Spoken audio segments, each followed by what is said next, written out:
ഇത്രയും ചാലഞ്ചസിലൂടെ പോകുമ്പോൾ തന്നെ ഈ ഡിസേർവിംഗ് ആയിട്ടുള്ള ആൾക്കാർക്ക് ഈ ഒരു സപ്പോർട്ട് ശരിക്കും മീനിങ് ഫുൾ ആയി അല്ലെങ്കിൽ ഒരു ലാസ്റ്റിംഗ് വേയിൽ എങ്ങനെ എത്തും? How do you ensure that it reaches dum? ഇപ്പൊ ഞാൻ പറഞ്ഞില്ല 2 തരത്തിലുള്ള ഇന്റർവെൻഷനാണ് നമ്മൾ നടത്തുന്നത്.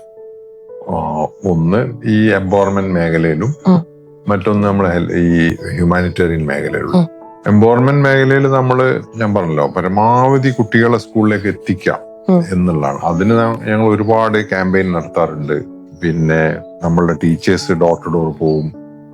ഞാൻ തന്നെ ഓരോ തവണ പോകുമ്പോഴും ചുരുങ്ങിയതൊരു 3-4 കുട്ടികളുടെ വീടുകളിൽ അവരായിട്ട് സംസാരിക്കും, അവരെ ഫീഡ്ബാക്ക് മനസ്സിലാക്കും. ഇത് നമ്മളെ പിന്നെ കാഴ്ചപ്പാടുകളൊക്കെ നന്നായിട്ട് ഇൻഫ്ലുവൻസ് ചെയ്യുന്നു. ഗ്രൗണ്ടിൽ നിന്ന് നേരിട്ട് കിട്ടുന്ന നമ്മളുടെ ഈ അറിവ് നമ്മളുടെ കാഴ്ചപ്പാടുകൾക്ക് ഇൻഫ്ലുവൻസ് ചെയ്യും. അപ്പൊ നമ്മള് എങ്ങനെ ഉറപ്പുവരുത്തുന്നു എന്ന് ചോദിച്ചാൽ, ഇത്തരത്തിൽ നമുക്ക് കിട്ടുന്ന ഒരു ഇൻസൈറ്റ് ഉണ്ടല്ലോ, ഈ ഇൻസൈറ്റിലൂടെ രൂപപ്പെടുന്ന പോളിസിയാണ്. അപ്പൊ അതുകൊണ്ട് ഡെഫിനറ്റ്ലി അതിന്റെ ആ ഒരു പിൻ പോയിന്റിൽ തന്നെ എത്തും എന്നുള്ളതാണ്.